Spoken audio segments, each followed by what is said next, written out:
Edi makote bi ne se Ghana ne oman Ethiopia no nkofa do wontam no sabre omahye mukina.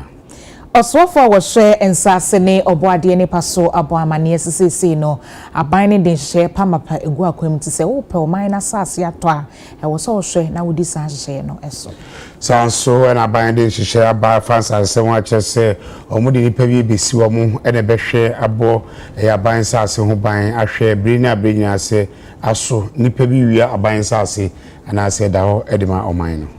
na fenso no adwadifo a eba no ntos hu dwo makwadire yiwom ede ato aban no enim so mbesere na adase ne esi na no memendenti won hwe na nka Ghana hanom se no wonmoa na ntos hu adwuma no enkosroman wori semini atranse nwire no ndu kase boy de ebrem o UTV so because I feel we fear this with chocolate drink nye binuma edidie bi anim sansa de sabe bi na odidie de yare ena eba ensu papa special mineral water bibinom ebiton na ebeboa manoma akoyi ede aba bidi ede anim ado mene abna bayi nyano yamoro anse wane edan ye ni ede a kire oman Ghana ene oman Ethiopia omanyon kofa edawa nan sei na ehyiemo toso aduasan kron abibiman empanifo nyina ekohyiemo Ethiopia no eba so nenu na Ghana mampani afaso ene Ethiopia panifo akasa ede anyankofa edom ntem no omahye mukina se numa bi wo ho a efi afimpinu ni eduesiemu ni ade a omo ede ebe hihye ho se omanyankofa no mo etrem no sabre omasan kaka omo ehye sansem no mo kina. This will serve as our mission to Ethiopia and also our permanent mission to the African Union. Everybody knows what the historic relations have been between Ghana and Ethiopia as founding members of the then Organization of African Unity, which later became the African Union. And so, as one of our prominent diplomatic posts, it is only fitting that we have a chancellor that reflects the importance of the relations between Ghana and Ethiopia. And so I'm happy that we have completed this and we can have a decent place to be able to do business both at the AU and in our relations with Ethiopia.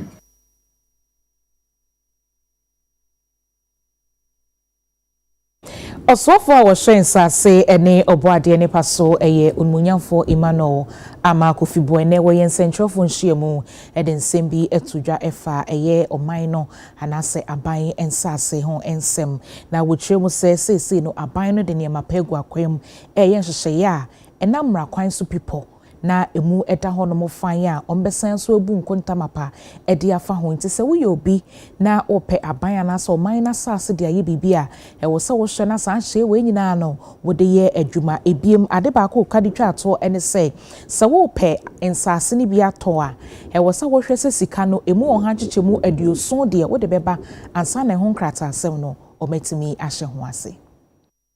Assumption of office, His Excellency the President John Mahama directed the Lands Commission to immediately halt all activities related to the lease and processing of transactions involving public lands. This decisive intervention was taken to safeguard public lands from abuse, restore discipline in land administration, and ensure that all transactions involving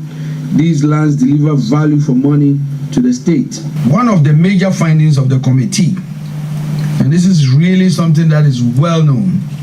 was the inconsistent application of public land application forms across the regional lands commission. Every region had a different form 5. Different form 5 in every region. Very uniform, very unorthodox. This lack of uniformity resulted in discretionary practices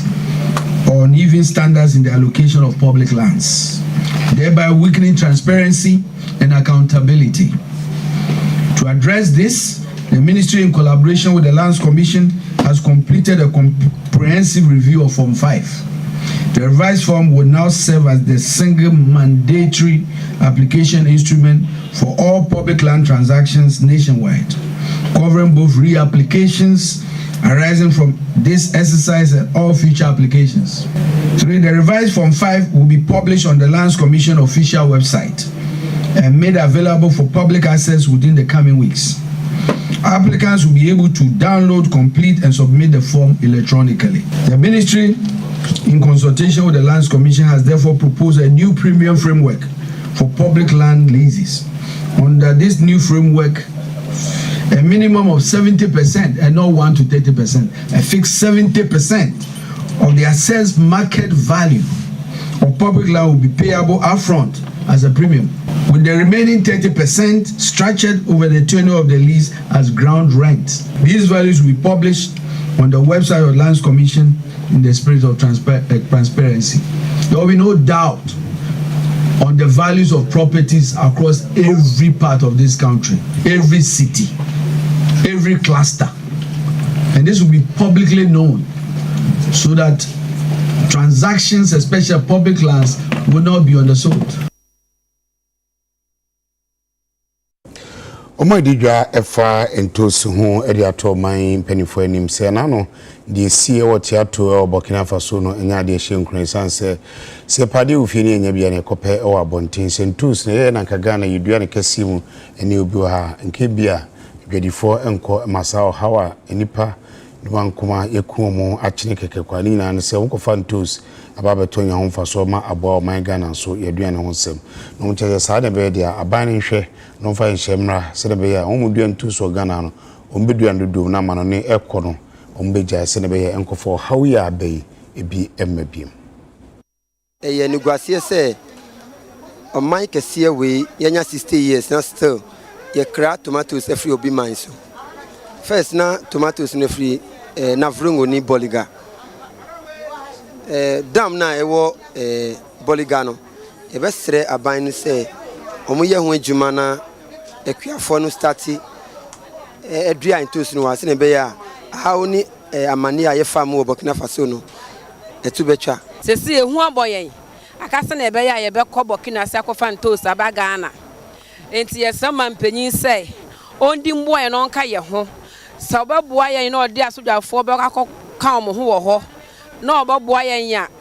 na sa oha no ase bebra ase a ye pe Burkina ho ye kwa aye dam aye bula ono mutu esesa de gu nso entos ni so aban betima ye bi wo man mu amayen first na du epebra ye maame mo kotontos ensuo ho bedi ko mu kuta pumping machine akua fondi ye adwuma na ye nim Burkina ho Ghana ha ya nso so edu pebra ye nyantosi di ba se de ye si bibi di Burkina betom Ghana pebra ntosi na omo ye ni nyina o magyae bibia ni afaka ye se ye ko Burkina kofa ye ko Burkina kofa nka e be se o mampe no fa ni nansi form first na ye wadaka ye de koto Burkina president no aba Ghana ama yadaka a ye mfa emla Burkina meto nema no ka no so e di ba no se ye wa me atwa ka no so enti niema no so ye de ba na edaka na egumu ne ma ne si esua ye de niema ne ba so na ye ka ye nkrofo nso kwa na omu wu besra ban se omu ha Ghana ekuafo no ensate na sese ne ne ade no omu nso kwa o ye adwuma no beto niska ode ye kwaji loan a ontumi nya de sese obetumi atua loan no na ye ne kanti obedwane enti Ghana ban mu ekuafo na ye ensate ne ontumi nya ye de ne kase wa ha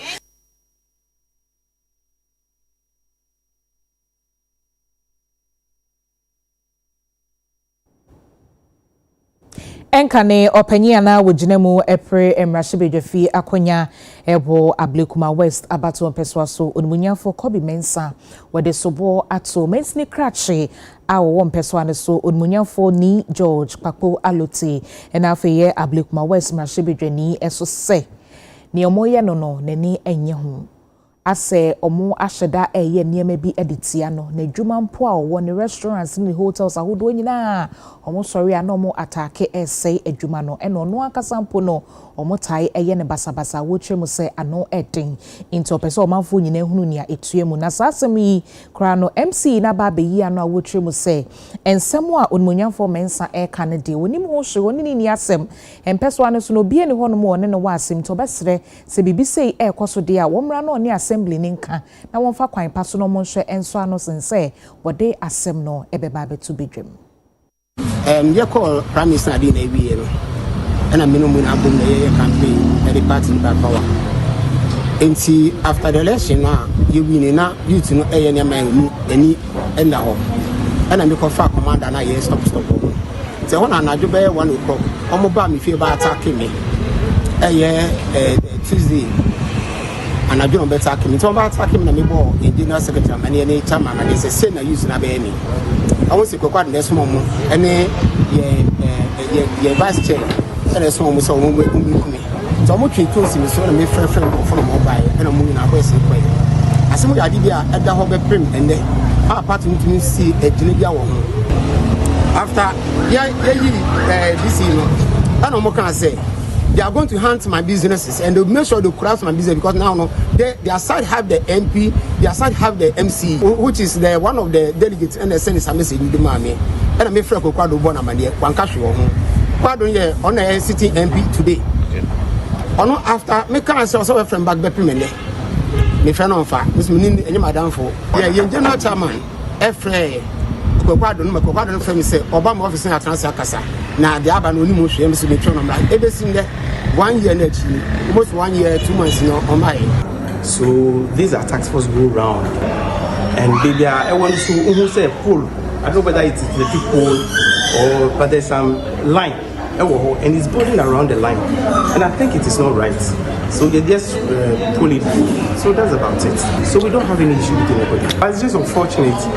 at least obey BBR the assembly is here I mean it's not about individual it assembly in Juma so say if you want to put up a structure I think the best thing you have to do is come to the assembly so assembly to give the clearance say a diner open there will see come to the assembly give clearance the shop you know open there will see BBR that assembly no but this assembly is not aware and then you put this structures the assembly will take its course it is assembly working it is not about the MC it's not about the MP it is the assembly that is doing its job and that's about it yeah assembly no yeah no every day I'm a cry for put me na wa koyo until Saturday in a frame say Papa driver the car na operation biaba baby obi ya dia enye nti say moko na moko ye don na moko hwe na mo ye eno na ye koye ya how much 3 o'clock me da ho a me ho police fa ba ho e dan sama pa ya be report nti me besi na ye ko me bisa se den na ma yo se me besi ina me ko nti ne o titia eno no kasa me kasa say MC and Esman MP no member MP so ni ejuma ho ewe Abusuafo ye gina hanom sei na yahome kase ebo no so ye ba ye de nkomo twetwen beto aso ye kwaba na ye de ye kuku ho enkomo